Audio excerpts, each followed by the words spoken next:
Going the distance with local sports. This is the X Sports Network. Make your property rock and roll with services from G&S Excavating, specializing in white sand, compost, mulch, topsoil, landscape gravel, and steel landscape edging. Turn to the pros who know how to make your project shine with years of experience. The best part is they're locally owned and operated. Choose from a vast selection of mulch and rock from their conveniently located facility at number 3 Valley Road in Lawrenceburg, just off Buffalo Road. Phone 931-279-3841 and get started today. Hey, this is Phil Hooper. Get the look you want for your favorite school, church, or business with apparel from HD Ink Screen Printing in Leoma, Tennessee. Got a logo you need embroidered or screen printed? Let HD Ink give you the professional look that sets the bar in today's world. We do fundraisers and custom designed apparel and so much more. Call today, 931-201-2961, or come see us at our new shop located at 26 Ingram Road in Leoma. Remember, HD Ink for the look you want and the look you deserve. There's a reason owners Tyler and Cindy McDowell chose the name In Service for their towing business. They did because it's their goal to be in service for you on the day that you need them the most. In Service Towing is now known far and wide for their response time because minutes matter when you're broken down, or their 24/7 availability. You can call them anytime for service. Their professional team with years of experience and their fairness, plus their know-how in dealing with the unexpected. But the thing that In Service is known best for is how they treat their customers, and that's like family. When you need them, call them 931-843-9098. Jack Davis Insurance, located at 201 West Gain Street in Lawrenceburg, has you covered through life's obstacles. Jack Davis specializes in group insurance for businesses and institutions of all sizes. With coverage for life, accidents, cancer, critical illness, short-term disability, dental, and vision, Jack Davis can customize a plan to meet every need. Now available Medicare plans for seniors. Contact Paige Davis at 931-492-9284 today for Medicare Supplement, Medicare Advantage, and prescription drug plan insurance. Serving Lawrence and surrounding counties since 1987, call the team at Jack Davis Insurance today at 931-242-5225. At C&B Linen, fast, friendly, and reliable service is our promise to you. Because you're not just a customer, you're family. From multi-use linen to branded floor coverings and a complete range of cleaning supplies, C&B Linen is here to make sure you have everything you need. From our high-quality products to our fast, friendly, and reliable service, you'll experience the difference with C&B Linen. Because you're not just a client, you're part of our family. You'll be winning with C&B Linen.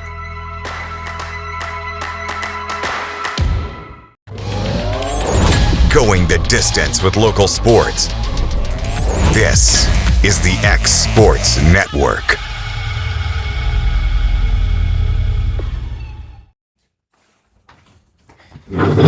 And welcome everybody in here to the X Sports Network for our Wednesday edition of X Sports Live, brought to you by C&B Linen. Michael Marks here with Kade Shultz. And Kade, we had some local action going on the past couple of nights. Monday and Tuesday we had some American Legion baseball. Had the Lawrence County Jaybirds on Monday. They were taking on Post 60 out in Pulaski.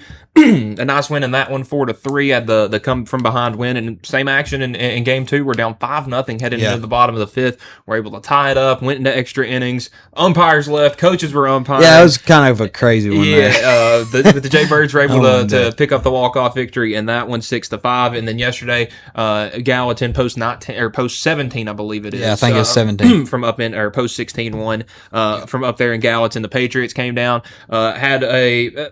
I would say it was a competitive first half of game 1, but the Jaybirds offense really came alive in game 2, had that 8-run fourth inning, and were able to win that one 12-0. Game 2, it started off with some fireworks, 2-1 heading into the second inning. The Jaybirds put up 2, the Patriots put up 1, and then It was a little quiet there until the end again. The Jaybirds were able to put up a couple runs, I believe, in the top half of the fifth to kind of extend that lead out, and we're able to pick up another victory in that one. So, hey, 4 victories in 2 days. We've played a couple of 5-inning games, and then they'll be back in action tomorrow at Tom Cruise Field against the team from Loretto. Yeah, and I think that one was originally scheduled to be down at Loretto. Yes. Yeah, so they've moved it to Tom Cruise Field. You know, we've got the turf, and with the weather last few days, a lot of rain's moved in. So several games around the county has been canceled due to that. So moving it to Tom Cruise, hopefully we can get that in. Hopefully no more rain falls, and that'll be another good matchup there. Several players from Loretto that does play on the Loretto high school team, which that may fully, like Lawrence County, be their full almost, you know, if not the full, but pretty much the full pretty much the full. I know Giles County's post 60, I think it is. I think there was 4 or 5 that wasn't part of Giles County's high school baseball team, but about 75% of them was. But yeah, 4 wins, like we said, over the last couple of days. Yesterday, game 1, like you mentioned, 12-0 win for the Jaybirds. Very, very great win there. Not really that competitive. I mean, early it was, like we mentioned, the Patriots for Gallatin. I can't remember his name off the top of my head. I don't know if you got him. Harlacher. Yeah, yes. Harlacher. I think he threw pretty well in that game. Okay. Marshall was the starter in that game, actually. Okay, in game 1. In game 1. Sorry, I ain't got that. I ain't got my notes pulled up here, but yeah, we were talking during that game. You know, and they could have played Monday as well. He seemed to be throwing the ball pretty well. He seemed to be throwing the ball pretty well. They took him out, and things kind of went south for the Patriots. I think it was 2-0 in the bottom of the third, probably. Yeah. And then they added on a couple runs, and then that big inning there where the Jaybirds scored 8 runs. But game 2 was a little more competitive, somewhat slower type pace, but 4 good wins. And I want to say, if you're around Lawrence County and want to watch some summer baseball, just kind of relaxed, laid back. It's not too serious. Not too serious, not too stressful. Yeah. And this would be a good time to do it. So tomorrow versus Loretto at Tom Cruise will be the next matchup for the Jaybirds. I would say we'll have that on the Exports Network. First game is set for a 5:00 first pitch. And again, is that 2? I would say, as who knows? The time I keep asking that yesterday. They hadn't determined that yet, but it's funny. I've probably asked Michael, is that 2 5s? Is that 1 9? Is that? I would say we won't. Sometimes we don't know. I would say it'll probably be something we figure out before the game. Yeah. But also the location. Monday it was supposed to be at Pulaski, and then the bond dropped out over Giles County, and then we moved it back to Tom Cruise. Yeah. And you know what? Having a turf field in the county is beneficial when you get summer weather and you're trying to play games. It is, and I'll say, it is in the central part of the county. It is at Lawrenceburg, which is the bigger. I mean, it is the bigger high school out of all 3 high schools. But I will say that's a lot of money. I mean, I'm thankful the city helped and was able to get that established there, and all the infield and the turf. I know all schools and all can't do that. And personally, Michael, this is just me, and this is a discussion for another time. But I like natural turf. I like natural fields. Something about playing on dirt, something about the chalk, something about getting dirty. I love that. I love that. And the turf, I mean, I've played on a lot of turf fields as well, but it takes something away from the game of baseball. That's just me. That's just me. And you know what? There are some people that prefer grass fields. That's why I like watching the College World Series in Omaha. It's a giant grass field. Yes. And every outdoor MLB stadium is grass. The indoor ones are obviously turf, like Arizona, Texas, Tampa, the teams like that.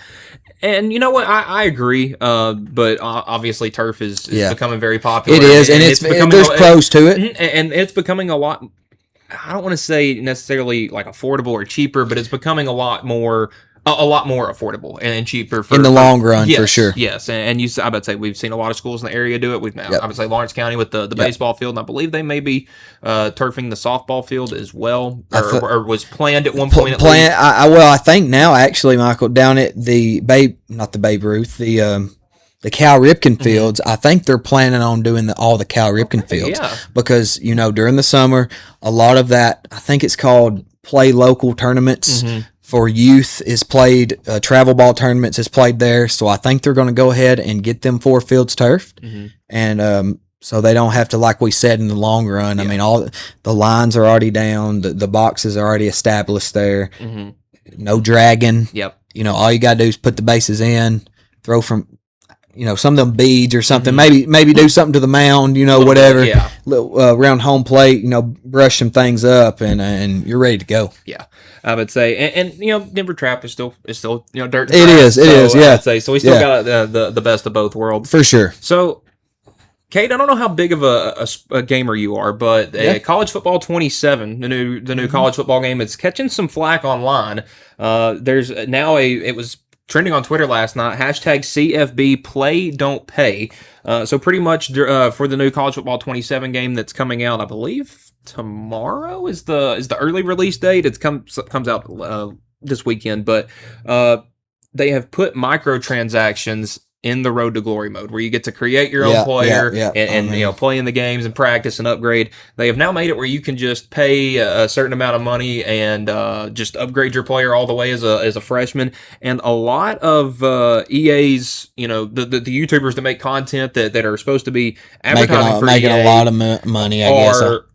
Are actually turning their back on EA and have started this whole hashtag CFB play don't pay. And this has actually been I would say it's been a very popular thing going on over the past couple of, I mean, this is only probably, I would say 12 to 14 hours old. It started late last night when more people started getting their hands on the game. And it's kind of a dirty world we live in now where you know, you can just pay for the best. I'll be honest, that's crazy. Because you're already paying for the game. You're already paying for the game. You're paying and no telling what that is. I would say I think now games are $70, $80 now, which is unreal. Man, and now you're paying for a certain part of the game to be better for yourself. Well, that's the thing. You're already paying for the game, and now if you want to play the full game, you got to pay for more things. Exactly. It's a money thing, and there's so many things that is a money thing, and that's crazy. I'll be honest with you. I'm not a gamer. I do have a PS5. You know, a lot of people do know my story. I've been down a lot, especially over the last 4 years. There's been periods of time where months at a time I've been down and was down for long periods of time. And I was during that time I was able to read books, read the Bible a lot more, and also play video games, play some video games too a lot. So I did get a lot of gaming in then, but I do have a PS5. I got MLB The Show in there. It don't come out, and I would say that's what I roll with. I roll with a franchise on the Braves offline, and I don't pay for nothing. That's the right way to play, but you know, I don't know. That's I ain't saying nothing against. I ain't saying nothing against kids that get V-Bucks for Fortnite or. You know, but I feel like you're already paying for the game now. Exactly. Fortnite was a different thing because it was free initially. Yeah, you're right. I would say that one I had mixed thoughts on, but this you're already paying for a game, and if they want you to pay again, I just feel like it's a bit of a money grab. And, I mean, and too, I'm like, and we ain't got to get into this discussion, but it's stealing. We can get into the electronic deal and how things screens is stealing time from family time, stealing time to go outside and climb a tree. Oh man, go outside and run around. Well, pick up, fall out of a tree. I mean, exactly. Jump a fence. Run around the yard. You know, mow this is a memory of mine in the summer. Every time I'd mow, you know, we have chores or whatever. I'd mow a baseball field out in the field and play wiffle ball. I mean, you know, you're having kids that just sit around all day in the summer and play video games, and I don't know. I don't agree with it. Of course, I'm not saying all video games are bad, but it's the summer. Get outside. It is exactly. But that college deal, that's crazy. And maybe that will kind of open some people's eyes, and maybe some people will start going to climb some trees. And speaking of some money grab, they can put it down and say, I'm not spending. I'm not going. I ain't this crazy. I ain't this crazy. Honestly, personally, I probably won't buy the game until unless something like that changes, because that just doesn't seem like I don't want to pay $200 to play a football game. sure. I'm sorry. For sure. So this came out earlier this week. The Big 12 and Monster Energy have entered a multi-year sponsorship agreement. The Big 12 Commissioner the Big 12 Commissioner Brett Yormark announced. I believe it is every team's jersey is now going to have a Monster Energy logo on it, and it is now going to be, I believe, called the Big 12 Football Conference. Brought to you by Monster Energy. So a bit strange going in there. And to kind of bounce off of that, looking at Kansas. Kansas' football team has entered a multi-year agreement with XRP, a cryptocurrency brand. So they will now not only have a Monster Energy patch on their uniforms, but also a cryptocurrency brand. And it brings kind of to the light that what these programs that, like for Kansas, football is not number one at Kansas. Yeah. I mean, most people at Kansas probably don't even know they have a football team. They had a good run at baseball this year. I would say they had a good run in baseball this year. Obviously, we know Kansas basketball. Yeah. So, but football is king. It takes the most money to run, but it can also make you the most money. And a school where that's not number one, you're going to have to do things to try to fund your athletic department. And we're doing things like this, having to put a cryptocurrency patch on the Kansas uniform. Yeah, and then it's almost not up to the school or the football team. It's up to the cryptocurrency. It's up to whoever. Monster Energy, it's up to whoever it is. Okay, I want it on the pants. Yeah. Okay, I want it on the right sleeve. Okay, I want it on the left sleeve. And then it's almost a controlling thing from them because, you know what I mean? You get what I'm saying? Yeah. You get what I'm saying? And then what is this really about? Mm-hmm. At the end of the day. Because I know what's been popular in the SEC is kind of rename or selling the naming rights for stuff. And I know in Tennessee they have the Food City Center at Thompson Bowling Arena. I think D1 Stadium is technically something to do with Pilot or Flying J or something like that. So it's kind of the age we've come to now where you have to sponsor everything just to fund it every year. Yeah, well, and I'm thinking of the Braves. The Atlanta Braves started last year, I think it was. They've got a yellow patch on their right sleeve. It's not really good. I think it's either Quikrete or something like that. And I remember there was a lot of talk about it when it come out, but it's a new sponsor. Quikrete, yes. Quikrete. And that sponsor wanted a patch on the jersey. So the organization really didn't have and that's the thing. It brings in a lot of money. The Big 12 with this deal with Monster is making around $20 million a year. Wow. And the thing is, the deal is going to include jersey patches, field and /court logo. Okay. Something. So like they'll that. get something on the field. And my guess, I don't think it will be at every single stadium. I think it would just be for conference tournaments and conference championship games, and then the entitlement partner for football, men's and women's basketball. So it's going to be the Big 12 conference brought to you by Monster. It's a crazy era we've entered into. And to put this into perspective, UNLV is getting around $2.5 million for a jersey sponsor. Most power schools are getting in the $12 million range, which is kind of telling you the difference, that how much money is really going around here. And we'll take things over, Kade, now to... it's just crazy. But another crazy thing that has come out today in the world of sports, Justin Verlander has announced that the 2026 season will be his last, bringing an end to his 21-year career at the age of 43. The 10-time All-Star, 3-time Cy Young Award winner, 1-time MVP back in 2011 with the Tigers. And so far in his career, has tallied 266 wins, a career 3.3 ERA, over 3,500 innings pitched, over 3,500 strikeouts. And it was also just announced pretty recently that MLB Commissioner Rob Manfred has elected to name Verlander the legend pick for the 2026 All-Star game next week. I didn't see that. Getting him to the double-digit mark of 10. Yeah. And Kade, I kind of said before we got rolling here that it kind of feels like we're coming to an end of an era.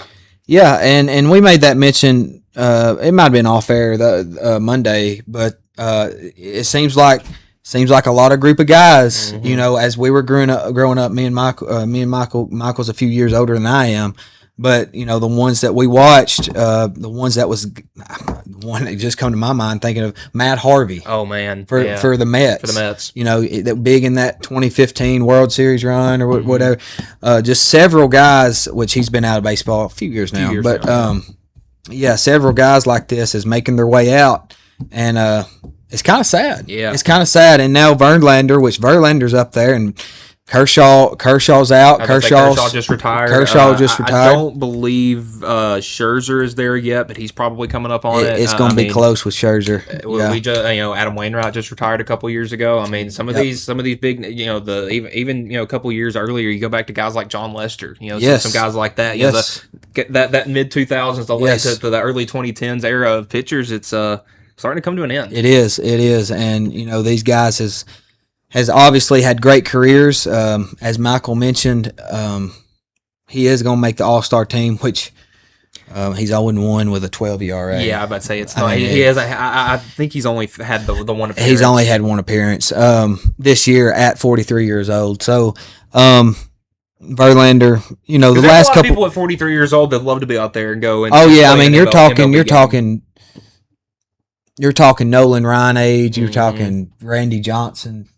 Roger Clemens. I pitched pretty old. I would say only a handful, probably. So Clemens went to his age 44 season, so in his age 42 season, he had a 1.8 ERA. Wow. At 42 for the Houston Astros. That's pretty impressive. They don't make them like they used to anymore. Randy Johnson was pretty old when he retired as well. He was into his age 45 season.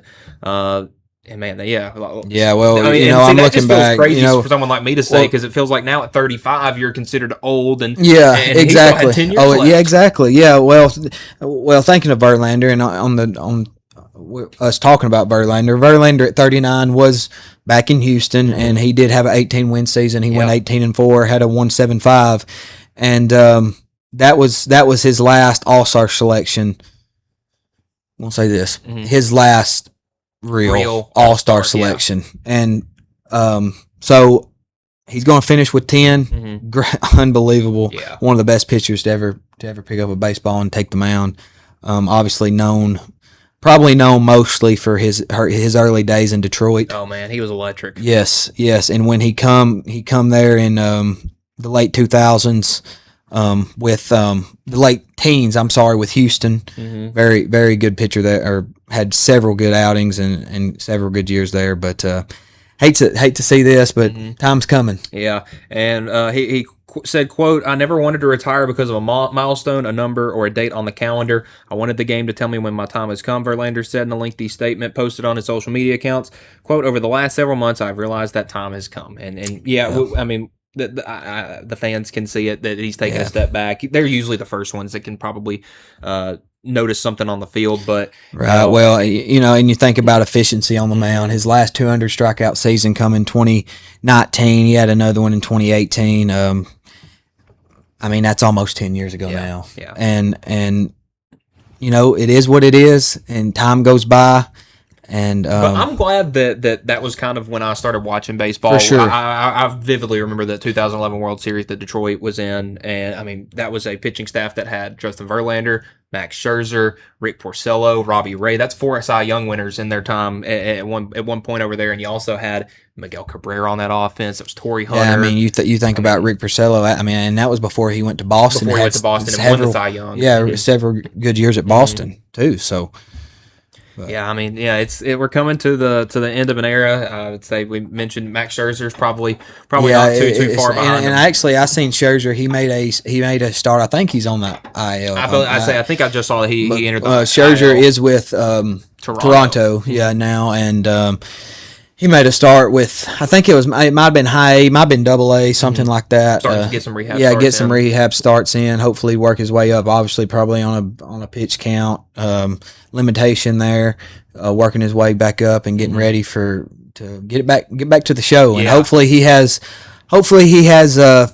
several more starts in him that we'd like to see. And listen, and I get he kind of has that funny mantra of just him being an absolute psycho. I feel like that might give him an extra couple of years. I think so. The mentality of how the approach of how to get there, and the dog in him. Pitch, I think it was 2019 when Washington won the Nationals. Yes, it was. It was. I mean, he was electric. Oh man, and somebody. Sorry, this just come to my mind, but. Not Syndergaard, which Syndergaard was electric. He was electric in his time. Electric in his prime, but Strasburg. Steven Strasburg. Steven Strasburg. Man. Speaking of that 2019, and he kind of fell off there. And I he's think a guy some injuries. the injuries kind of derailed his injuries career. kind of had some deal, but oh man, Strasburg could deal, buddy. He could deal. He's been out of baseball since 2022. That's and crazy. He's only 33 years old. Yeah, that's crazy. Yeah. And I hate to say it, and we talked a little bit about Trout on Monday, Michael, but oh man, I'm fearing it. Yeah, this brings up. He's probably falling into that same. I'm afraid so. And I'm afraid I saw so. a video. It was Joe Buck, the Fox commentator at the time, was in the All-Star team locker rooms in 2014, just kind of introducing to people. It's like, oh look, here's Miguel Cabrera. 2014. Yeah. Wow. Well, it was Derek Jeter's last All-Star. Yeah, game. yeah. And it was. He goes in there and here's the captain, Derek Jeter, and he was like, oh, get out of here. But before that, he goes and here's a young guy, Mike Trout, making his second or third All-Star team. He may be one of the best to ever do it, because that was the talk around that time, man. If he could stay healthy, how electric he could have been. I'm telling you, man, I have so much respect for Trout, and watching him play. We ain't got to get on it, but I could sit here and talk about Trout and the games I've watched and the moments and man, the discussion would come up and the talk would come up. Would he try to pursue? He ain't got a ring. Mm-mm. He's played all this time. He ain't got a ring. With this All-Star appearance, this being his 12th, he now has the same amount of All-Star appearances he does postseason batting. Plate appearances, not at bats. Plate appearances. All for the Angels, by the way, and those probably come in before 15. Yeah, like 2014, 2015, something like that. That's crazy. That's crazy. They ain't been in postseason in 10 years. And I feel like they won 100 games a couple of times. I feel like it too. When they had close. When they had yes. When they had can't talk. I just man, I don't know. I hate to see that, and you think about that sort of thing, and go to the NBA. We talked about it. They won 100 games in 2008, but since Trout, they won 98 in 2014. That was the year I was thinking of. Okay. But I would say they got close a couple of times. But man, I mean, you look, they haven't won more than 80 games since 2018. Yeah. Well, you go to the NBA, you think of Curry, you think of LeBron, you think of several guys that's nearing that end as well. Mm-hmm. That was really who we watched. Yeah, who we watched. I think we just exited that era with our quarterbacks in the NFL, because you had the Tom Brady's, the Drew Brees, the Phillip Rivers, the Peyton Mannings, Eli Manning. I mean, we had so many. Aaron Rodgers is about it. Aaron Rodgers, he's coming to the end. He's coming to the end. I would say Ben Roethlisberger was incredibly talented. I mean, you just had all these guys, and now. We're coming to a new era. You mentioned the LeBrons, the Stephs, the KDs, the Westbrooks. I know he's probably on his way out. James Harden is kind of falling off a little bit as well. Those guys we grew up idolizing are we're growing up now. Exactly. And they're moving on. So some interesting news that actually came out about 20 minutes ago, Kade. I don't know how much you know about the Brendan Sorsby deal that's going on at Texas Tech. I've kept up with it a little bit, yeah. So the NCAA has actually opened an inquiry into Cincinnati regarding Brendan Sorsby. I know that was a big thing that his camp had put out, that, hey, Cincinnati knew about all this gambling going on the whole time, and they did nothing about it. So the sources told the ESPN on Wednesday, Sorsby, who was ruled permanently ineligible by the NCAA this spring after he admitted to placing thousands of impermissible sports bets over the past 4 years, spent 2 seasons with the Bearcats before transferring to Texas Tech this offseason. The NCAA's probe into his time at Cincinnati follows the high-profile legal saga over Sorsby's eligibility last month, which concluded with the school parting ways with the transfer quarterback back on June 15th. Bearcats coach Scott Satterfield declined to comment on the matter at Big 12 Media Days in Frisco, Texas today. Cincinnati spokesperson also declined to comment, but provided a general statement on the months-long situation involving the program's former quarterback. News of the letter inquiry was first reported by Yahoo Sports on Wednesday. Quote, "We have had continuous conversations with the NCAA since the initial reports related to impermissible sports wagering began." The statement read, "As we have stated before, we do not believe any athletics official or staff member was aware of any impermissible sports wagering." I find that hard to believe, because I have some friends. I've placed bets in my time, not many. Let's say sure. I got me a free $10 on Michigan. Sure. Beat the doors off Tennessee in the Elite Eight. There you go. But my friends like to sports bet, and the part of the quote that really gets to me is, We do not believe any athletics official or staff member was aware of any impermissible sports wagering. Well, these staff have grad assistants that are pretty much just students. Excuse me. No, Yeah. Well, my friends on the 4th of July, we're sitting here. It's like, hey, I need this guy to hit a home run. I need this guy to get this many total bases. And we're just sitting there openly talking about it. This dude placed thousands of bets and was that to the point where he had to go to rehab for it. You don't think he was talking to a staffer? It's like, hey, dude, I put a 6-leg parlay on these games happening in the ACC today. What do you think? Yeah. Like somebody knew. Somebody knew. And somebody always knows. So I don't know exactly how you can go about proving that because that's also, summoning people to court, getting them to testify. It could get nasty. Yeah, it could get very nasty. And I'm just going to go into this and Michael, every choice you make, and I'm not going to get too deep into it. Just simply, you can look at this. Mm-hmm. Every choice you make matters. Yes.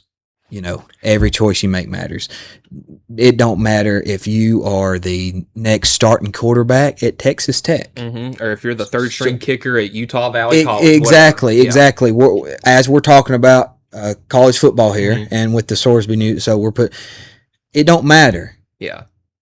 And I like that there's going to be consequences. And people have kind of actually. And I hate that it's happened to this guy because I like watching him play last year. Yeah. That they brought the hammer down on this guy. Yeah. Because I don't know if you remember last summer there were some sort of allegations coming out around Oklahoma's quarterback John Mateer. He had transferred in from Washington State, and there were transactions on his Venmo account that said sports gambling, and in parentheses would say the game. Nothing came of it. But it was kind of odd. Yeah, it was kind of odd, and I try not to talk too much SEC favoritism on here, but it kind of felt like that may have peeked through a little bit here. Well, I like that they brought the hammer down on Sorsby, and just the fact that, hey, listen, it doesn't matter if you are a dark horse Heisman contender or, like I said, a backup walk-on kicker. Exactly. You cannot do this. This is impermissible. And the NFL has come out and not having a supplemental draft for him. The CFL has come out and said that we're not picking him up. Yeah. His only bet to play is if a USFL team picks him up, and there's a lot of jokes that I think Houston is the gamblers that he'd fit in pretty good down there. But I mean, it's tough. I'm reading some stuff, and I have just tried to put my not really look into it, but just keep some tabs on this deal. But Sorsby's agent said, for whatever reason, the world melted down like college football was going to be ruined forever, and this was the biggest deal ever. Okay, so I feel like he's making an excuse there. Yeah. Like it's not that big of a deal. Like it's not that big of a deal. Because if Sorsby played this fall, every interception, every incomplete pass, you start thinking to yourself, exactly. Did he throw that? Did he? Exactly. He had an over under, or over under 3.5 touchdowns today. Exactly. You're right. Did he slide there intentionally because of that? It takes away from the integrity of the game. So the people that are acting like it doesn't mean anything, I feel like are just Texas Tech fans wanting their starting quarterback back, I understand that. But yeah, I do too, to a point. And I honestly, to a certain degree, kind of feel bad for Texas Tech because they promised this dude a crap load of money, in the 4 to 5, maybe even more millions for this year. And I don't know how much of that money they're out if they just give it all right when they promise it, or if it's kind of a week by week basis, whatever they do with that. Yeah. But they're out a lot of money, and they're out a starting quarterback. Yeah. Well, he did go to rehab, and let's talk personally. Let's talk personally a minute. I was glad to see that. Yes. Supposedly he did get some help. I don't know if he's out now. I don't know exactly where he's at on the map, but that was good. He was willing to do that. I think he did come out and publicly was confessing to this. And I think he it was the old, if you get in trouble and your mom goes, okay, tell me what happened, you won't get in trouble. Just tell me the truth, I won't get mad. It felt like he was trying to do that. Exactly. Except nobody told him we won't get mad. It's, hey, you did this, you're in trouble now. Yeah, for sure. All right, so we're going to take a quick break, and when we return, we got to talk about the World Cup and the performance or lack thereof that the U.S. put on the field on Wednesday, and then the NBA, or on Tuesday, and then the Summer League. Should be some fun stuff coming up next on X Sports Live, brought to you by CMB Linen.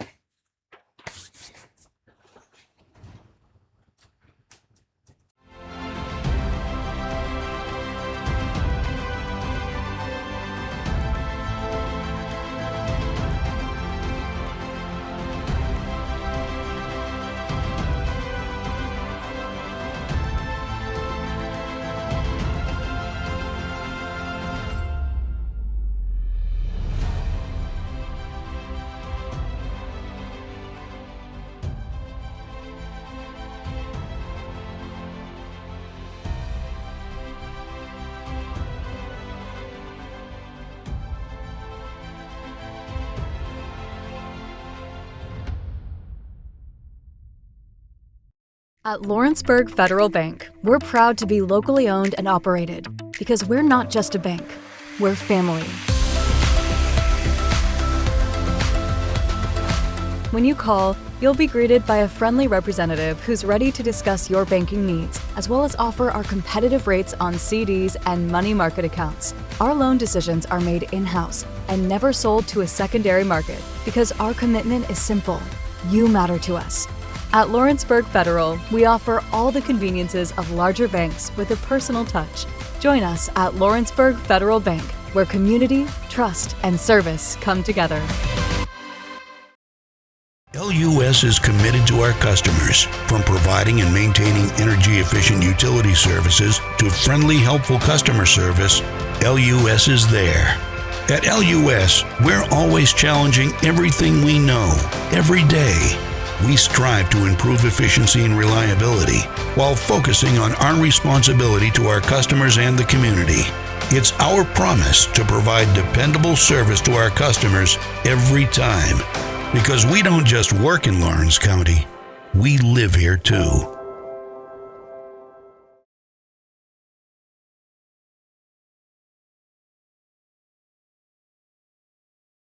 Make your lawn a legacy. At Legacy Lawn and Landscapes, we put more than 16 years of experience into your goals. We won't meet your expectations, we'll exceed them. We offer consultation, installation, maintenance, hardscapes, construction, and land clearing services. Owner John and Jamie Brewer with their team are dedicated to providing the highest quality landscape services to commercial and residential clients in Middle Tennessee. Service, teamwork, results. That's how you leave a legacy.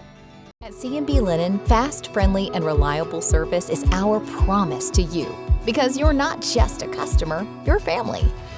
From multi-use linen to branded floor coverings and a complete range of cleaning supplies, C&B Linen is here to make sure you have everything you need. From our high-quality products to our fast, friendly, and reliable service, you'll experience the difference with C&B Linen because you're not just a client, you're part of our family. You'll be winning with C&B Linen.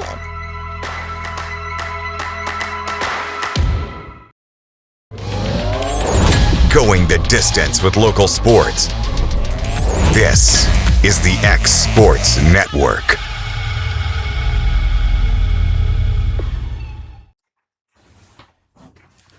And welcome everybody back here to X Sports Live, brought to you by C&B Linen. Michael Marks along with Kade Shultz. And Kade, we got a lot to get into. We're going to start with the World Cup. The U.S. played actually on Monday night. I said Tuesday, but played on Monday night, and it was not much of a performance. Belgium comes in and literally 9 minutes into the game, took the lead. The U.S. tied it back up in the 31st minute, and I think maybe 60 seconds later. I don't think it was. I think it was quicker than that. It probably was. I think it was quicker than that. Really, it was very quick. Belgium turned right back around and scored, and then that third goal that happened early in the second half, the one where the goalie just came out and froze, missed the ball. Yeah, I mean, listen, it is soccer. I mean, they call it football. Yeah, kick the ball with your foot. Yep, just completely whiffed on it. I mean, I was kind of joking with it in there earlier, just talking to some of the guys. It's just like, man, it kind of feels like USA Soccer is like the Penn State of FIFA in the sense that, hey, you know. Now, listen, I think Penn State has a much better history than the U.S. in soccer, but in the sense that, hey, if it's a game against a team that is equal or worse than you, and it's not that important, like in the group stages, and you know, they beat the crap out of those teams. Yeah. They beat Paraguay 4-1, who only lost to France by 1 goal, 1-0. Yeah. And then they come out and lose to Belgium 4-1. Don't look like, but as soon as the lights get bright, and could have been down one of your best players. Yes. We can get into that in a minute. I would say that we had the thing with Balogun trying to with the red card and all that. Mm-hmm. Good, bad, whatever. But this was supposed to be a golden era for U.S. soccer. We made that run in 2002 to the quarterfinals. Everybody thought the U.S. was going to start trying in soccer. Give those people time to it's 20 years later, and 24 years later, and it's nothing. I mean, and Michael, it was fun for.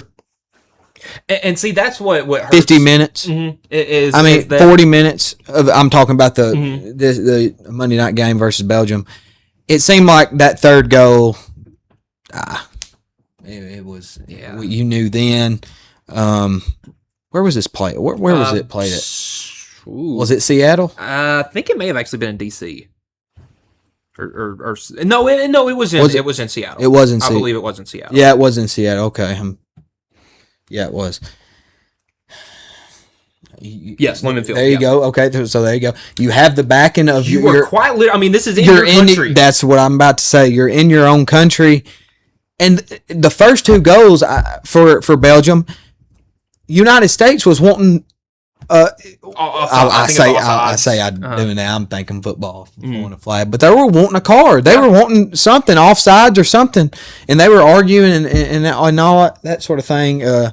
But yeah, the thing that kind of hurts the most about this is not only did they lose the U.S., not only was it embarrassing, but and Belgium is great. They're top. I think they're 8th in the FIFA World Rankings. U.S. is 15 or 16. Yeah, but. I mean, I bet probably 50% of people from the United States, maybe more, couldn't point Belgium out on a map. No, and I know I couldn't. It's over there next to Germany. I can't even pronounce his last name. That scored the 2 goals or half the goals. I think it was Ketelari. Ketelari, but that may be wrong. Ketelari. Charles D. Ketelari. The big story coming out of this is the so-called captain of the U.S. team, Christian Pulisic, plays for, I believe, Chelsea over actually, okay, so he does play for AC Milan I believe that's in, where is he actually playing right now?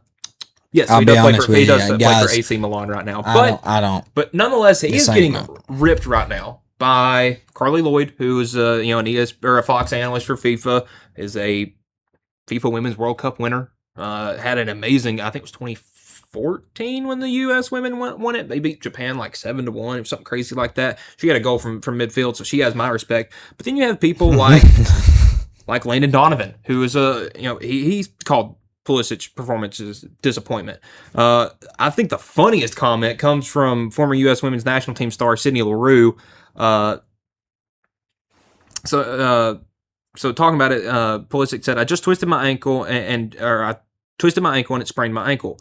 Pulisic told Jenny Taft from Fox, "I mean, it was just frustrating to end like this, of course, but now I have time to rest, so it'll be okay." That was the comment that got under so many people's fans. Sidney Leroux tweeted, "He literally rested the entire..." Wait. Pulisic said that about the rest? Quote, "I mean, it's just frustrating to end like this, of course, but now I have time to rest." And you just lost a round of 16 to Belgium. And like Sydney Leroux tweeted, it felt like he rested most of the World Cup. I mean, he intentionally didn't play that last game against Turkey until the very end. I mean, he just wasn't out there. A lot of people were making the narrative that it was the coach that was the problem over all these years. Pochettino's a great coach. Yeah. It didn't really change it. And that's going to be something that's going to be. Somebody's going to try to find a problem, and the players, the coach, the coaching staff, there's somebody's going to. They didn't get it done. Mm-hmm. They probably should have. Home turf. Well, that's the thing. You had home turf. I mean, you had home turf. You've already won a game or two that you shouldn't have won, probably. And thing that getting beat 4-1 is different than getting beat 1-0. That's the thing. If it was 2-1 or 3-2, a competitive game, but I mean, you look at that. That's one of the more one-sided games in the entire World Cup in the knockout stages so far. And like it's being said, you go to any sports outlet, whether it's Fox, ESPN, NBC, Exports Network. We'll tell you the same thing. It's not the coach's fault. Yeah, the players just aren't good enough. Well, I know it's not the X's and the O's. It's the Jimmys and the Joes. You said it right. And that's the thing. The team should have been pumped up to be out there. You would think so. They sleptwalked through that entire game. They did not care to be out there. When I went back and watched the highlights. Because, man, I watched the Olympic gold medal game between the United States and Canada back during the Olympics for hockey. That was the most entertaining. I mean, that was one of the more patriotic things I have ever felt watching that. Yeah. Same thing with the women, because I think both of them went into either extra time or shootout. and this, you have the whole country backing you. You're on a main network with Fox, and I mean, the nice way to put it is nobody in the United States is going to care about soccer for another 4 years. Could not get it done. I think the next world. Where is the 2030 men's? Just a reminder, baseball is the nation's pastime. Yes. So the 2030 Men's World Cup will be spanning 6 countries and 3 continents. So it's going to be in Africa, Europe, and South America. What is that again? What's going to be? The FIFA Men's World Cup. Oh, okay. So it's going to be in Africa next year. Oh, or so not next year. It's the next 100 years of the first ever FIFA World Cup held in Uruguay. So that's why they're holding part of it in South America. So interesting. But again, I think it felt so grand because it was here. And, we had an opportunity. We had a good team. We had a good coaching staff. Well, quote, a good team. Had a good coaching staff.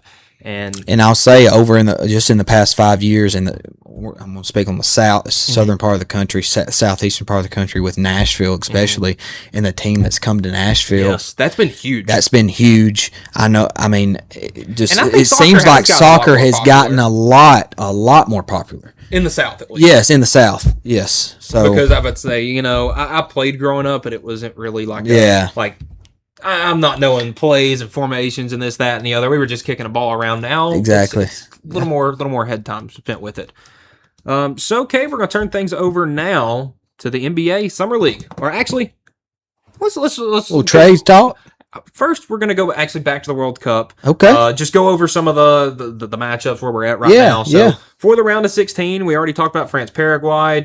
France defeating Paraguay 1-0. Morocco over Canada 3-0. Spain over Portugal. That was before the U.S. Belgium game. Belgium over the United States 4-1. Norway upsetting Brazil 2-1. England getting Mexico 3-2. Argentina. Man, what a game that was yesterday. We had it on here at the office. Argentina was down 2-0. 2 goals late. With in like the 70th minute, and they just rattled 3 off. Third came in extra time, but man, I'd say Messi tied it up, I believe, in like the 81st minute.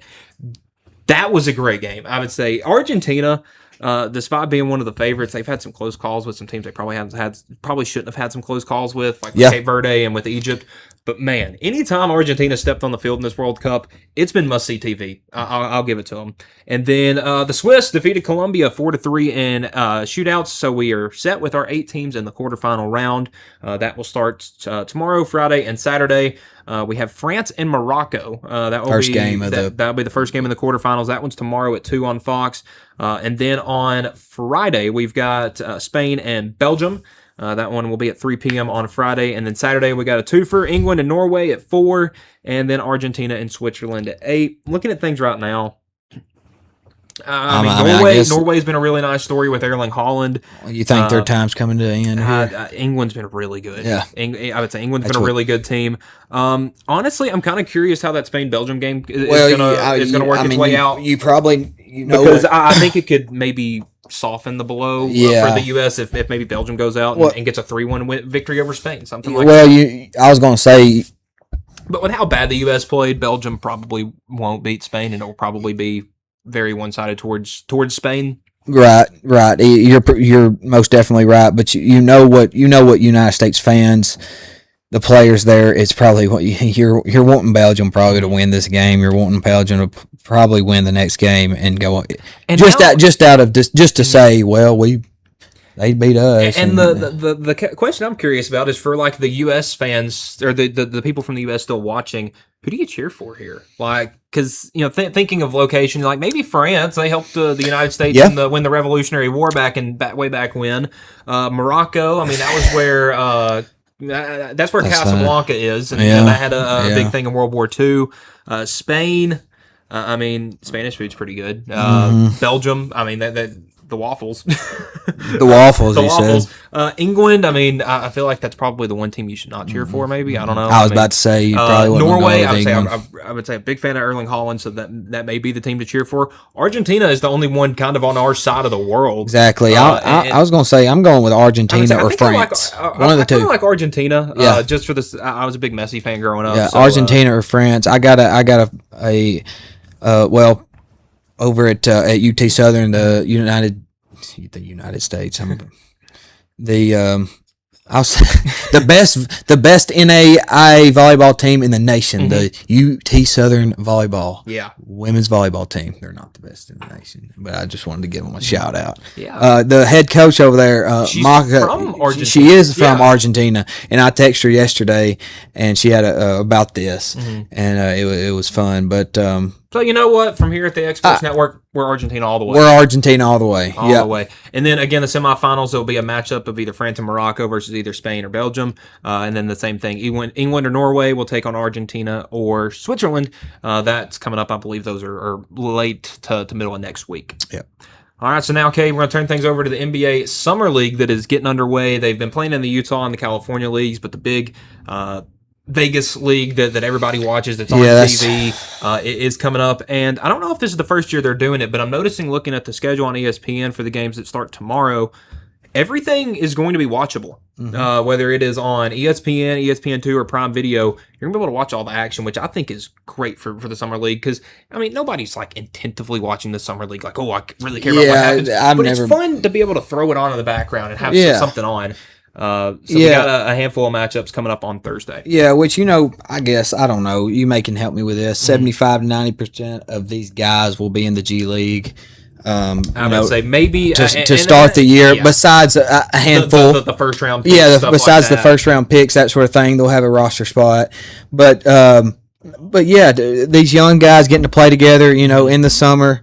On honestly, big stages in big arenas. Yeah, and I think this is some of the more fun basketball to watch because these are guys that, they're not NBA level, but these are guys that are still having to work. Exactly. And it makes it a fun watch. You said it very good. I enjoy college basketball so much more than NBA. It's like college all-star games. Yes, and it's so much fun because, the NBA, you're paying, it's gotten to where you're paying kids off of potential now, and they don't have to prove anything. They don't have to work for anything. It's already given to them. We're seeing that trickling down. Don't get me off on that. But this is awesome. And I'm gonna go on the arena thing too. Several of them playing at Chase Center out. That's for the California Classic out in California.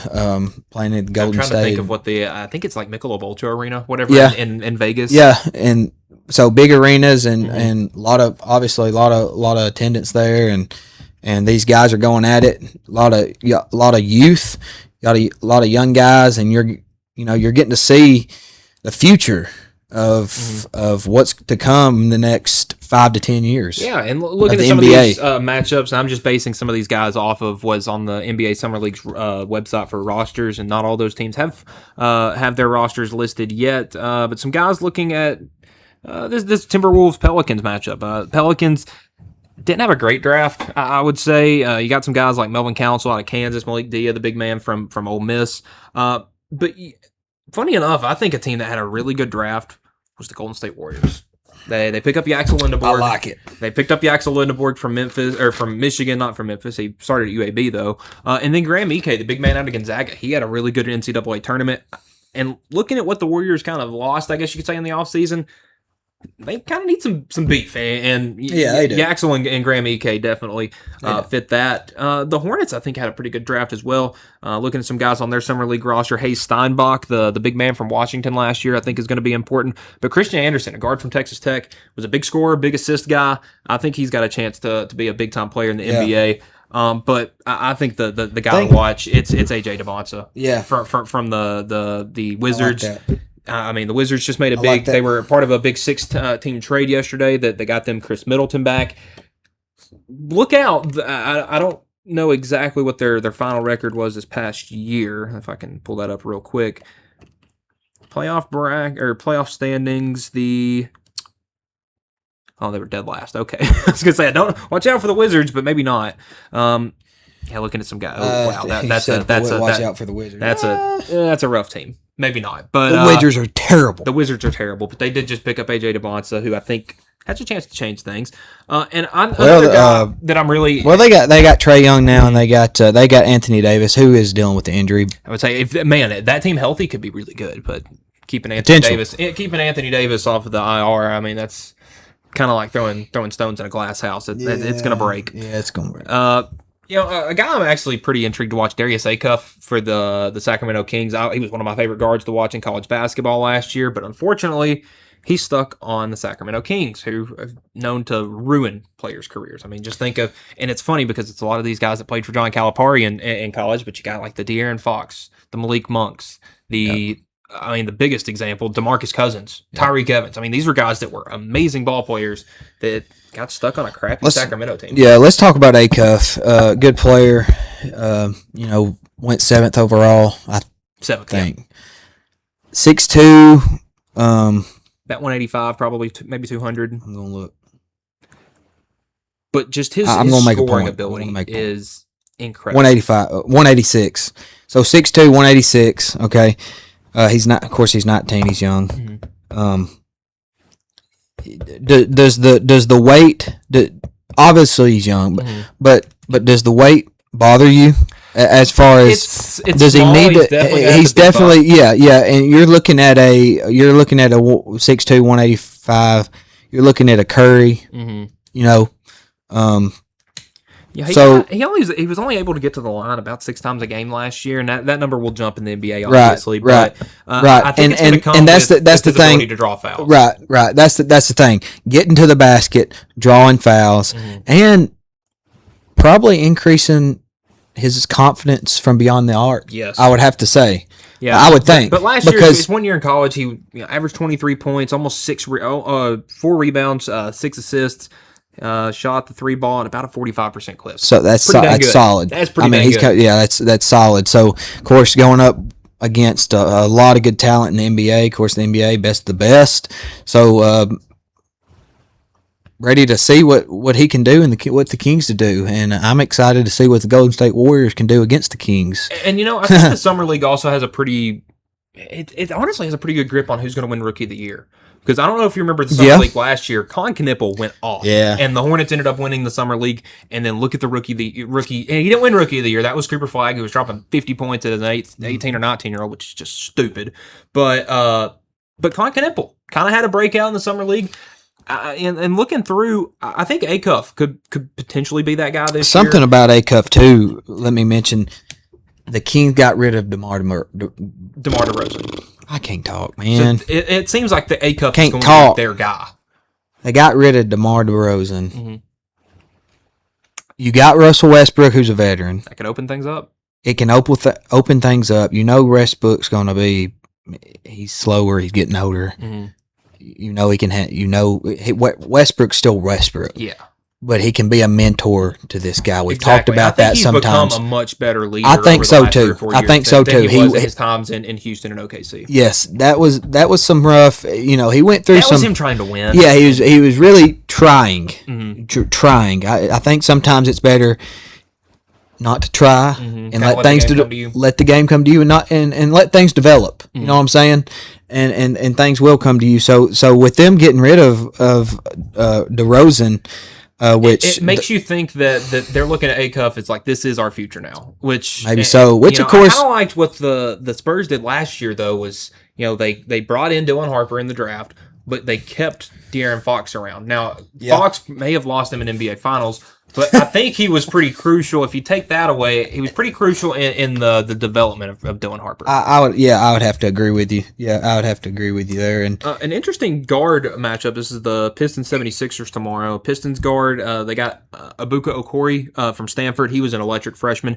And the 76ers, LeBaron Philon from Alabama. Those are two guys that if you watched last year were NBA level guards playing in college. So I think that's going to be a very interesting matchup. And from Yahoo Sports, Kate, we kind of have an idea of where maybe LeBron's going to go. It started at 29 teams. It was everybody but the Lakers, but now it's seeming that it's going to be a return or... What's he do? Yeah. I would say... Who knows? Who knows, yeah. But it's either going to be a return or a loaded roster. It looks like Cleveland, Miami, and Philly are the last 3 teams in the contention for the LeBron James sweepstakes. And one of them teams with Cleveland we talked about. I don't know if fits. I mean, and it's so funny because when I saw that notification, the first thought I had was our conversation that we had on Monday and how those 3 of those teams are probably in the bottom half of where we thought he should end up, just based on what they have. Because I don't think the Heat are going to be a contender this year, unfortunately. I think Cleveland has the opportunity to, but I think bringing LeBron and saving the spot for Bronny, I feel like that may be too much of a distraction. I mean, I think so too. I think the best fit for him if he wants to win, it's Philly. Yeah. You got him. I don't know how he's going to mix with the guys like the Jaylen Browns, the Tyrese Maxeys, and the Joel Embiids. That's almost an all-star team. Yeah, exactly. And we know that in years past, look at the early 2000s Olympics. We know that those teams don't always win all the time. Yes, and I mean we talked about Embiid, Maxey. Mm-hmm. They just got Jaylen Brown. We talked about that a little bit. That would be fun, man. That would be fun to watch. Jaylen Brown and LeBron.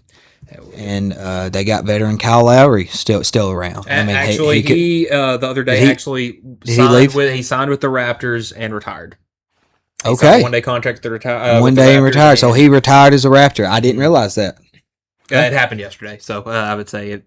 So there you go. A lot of things happen. A lot of things can go on. And I'm happy for Kyle Lowry. Yeah, me too. He stuck it out with Toronto. Finally won that ring, and then went elsewhere and ventured out. But he comes back, I guess you could say, home to Toronto and retires. A 20-year career for that guy. Yeah, awesome. And yeah, like we mentioned with the Cavaliers, I don't know that. My thing is with the Cavaliers. Okay. How is their fan base going to handle this for the third time? Because I mean, this is a 1-year rental. I think everybody knows this is pretty much 1 year, so he's going to leave after the year. Can you handle LeBron leaving for a third time? I mean, I thought Cleveland was going to burn down the first time, if not the second time. I get it would probably be a little bit more courteous because it's like, hey guys, I'm going to retire now, step off to the side, but I don't know. I don't know, man. I don't know. Moving things a lot of drama. Yeah, fun to watch. But and I kind of said it to you during the break that it feels like the NBA is going to be a bit dry when it comes to headlines until he signs, because everybody wants to be the one to break that story, whether it's Shams or guys like that trying to come out and break it. Yeah. And speaking of breaking things, turn things over to MLB. Shohei Ohtani becomes the 7th fastest player to hit 300 home runs, and he's cleared to pitch on Friday.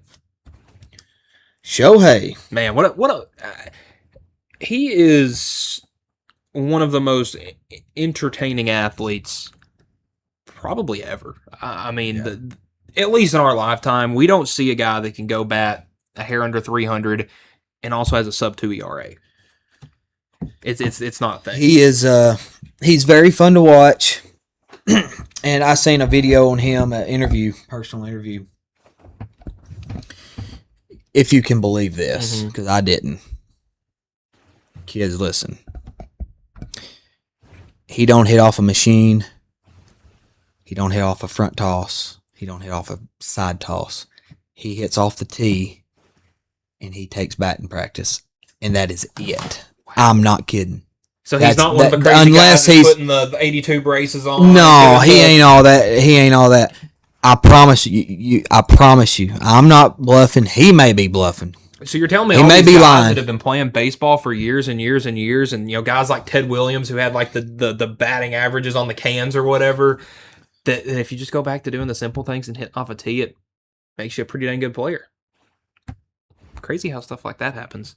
I'm telling you, he said that.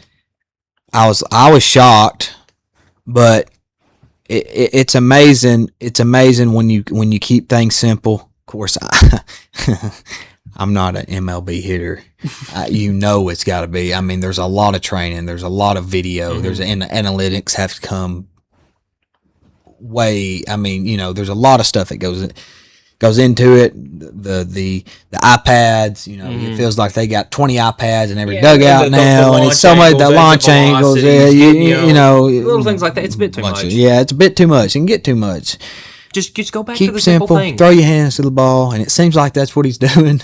And it's working. I mean, like you said, 7th fastest to 300 home runs ever. Yeah. And I get he's a power hitter, but he had some slow years early. I would say the power really came along lately. He had, look, before this season, he had 109 home runs in the last 2 seasons. Yeah.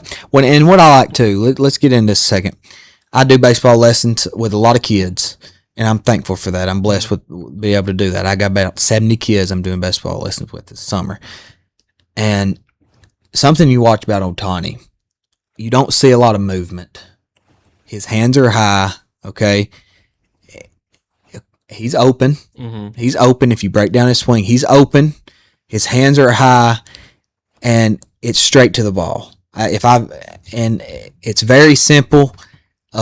He keeps his hands so inside the baseball, similar to Freddie Freeman. Not as much as Freddie Freeman. Freddie Freeman hits that, goes opposite field so much. I mean, he's the king of opposite field. Yeah, of opposite field, keeping his hands inside the baseball. But I mean, if you break it down, it's very simple. He's a little open. You're watching it right now. I'm watching an old swing of his right now. Yeah, and his hands stay high. His hands don't drop. It's almost like he's not worried about that. Yeah, he's not worried about that Aaron Judge here. You know what I'm saying? He's not trying to get under the ball. He's just getting the ball and it's lifting. Yes, and so teamwork helps. Teamwork helps. Let's speak on Pittsburgh Pirates. Oh, Ryan O'Hearn. What a We've game got to he talk had about last it. night. We've got to talk about it. 4 for 5, 3 runs scored, 10 RBIs, one game. And the thing is, he had all 10 of those on the first 4 at bats, so that fifth one didn't help. He did 3 home runs, 1 grand slam. Just have a game. I mean, listen, I got the notification from, I think it was the ESPN Fantasy app, and it goes, hey, Ryan O'Hearn, 3 home runs and 10 RBIs against the Braves. I thought it meant this season. I didn't think it meant in that game, and I checked it, and I was like, oh, they're up 10-0. Right. Oh, he has all 10 RBIs. Yeah. That's stupid. he entered the game with 13 home runs and 51 RBIs. He's now at 16 home runs, 61 RBIs. I mean, we've seen some of the craziest RBI performances. Yeah, which we talked about Dansby the other day. I would say we had Dansby who woke up Monday morning with 31 and went to bed Tuesday night with 46. That was a couple weeks ago. Yeah. But then you have Ryan O'Hearn go for 10 RBIs right here. I would say I think he's definitely a guy to keep your eye on. Maybe he has a crazy streak going on. Who knows? Who knows? And looking at baseball now, we're coming up on our final series heading into the All-Star break. Yep. I believe they get Sunday to Thursday off. But we have the All-Star game on Tuesday. We've got the Home Run Derby on, I believe, Monday. And we've got some of the names for it. Not a whole lot yet, but we do have 3 names in the Home Run Derby right now. We've got Jack Caglione, the big swinging man out from Kansas City. Junior Caminero, another big slugger from Tampa. Him. I like watching him. I would say he's definitely looking like an early favorite. But Ben Ross, another name in there, the first baseman for the New York Yankees.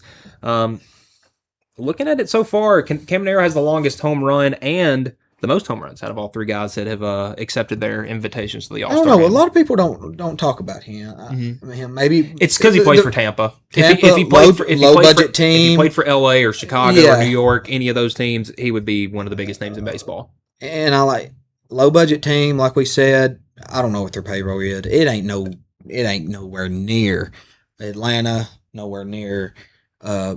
LA, I'm gonna look up nowhere near the Yankees. It's nowhere near. I mean, I'm sitting here thinking of Moneyball.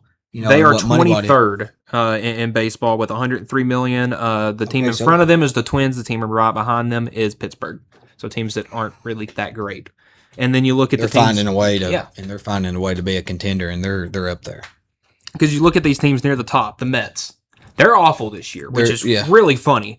But then you have the Dodgers are great. The Yankees, they're having their June swoon in July. It'll end. Toronto, not great, but Philly's gotten a lot better. Atlanta's had a great year. Houston's really good. Houston's really been finding their stride. Chicago's getting better. But then you get to right outside that top 10, and you got San Diego. Mm-hmm. They're having a bad year. Mm-hmm. Detroit, they're not having a good year. Mm-hmm. San Francisco's awful. I mean, Boston, they're not having a good year. Mm-hmm.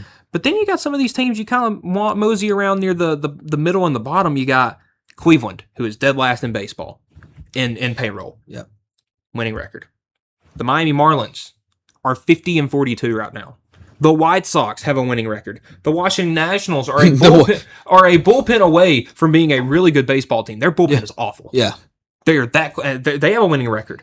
St. Louis has a winning record. The first team with a losing record on a low payroll right now is the Athletics. Mm-hmm. And they're 5 games under 500. Mm-hmm. It's funny. You get to those middle grounds, and that's where you start seeing those bad baseball teams. It's funny that money doesn't. They're pushing so hard for a salary cap. That doesn't mean a dang thing. Because, yes, I get it. The Dodgers are spending a lot of money, and I do think there needs to be something done with deferred contracts because I don't think I should be able to say, hey, I'm going to pay you $70 million, but I'm only going to pay you like $5 million, and the rest of it will come in 20 years.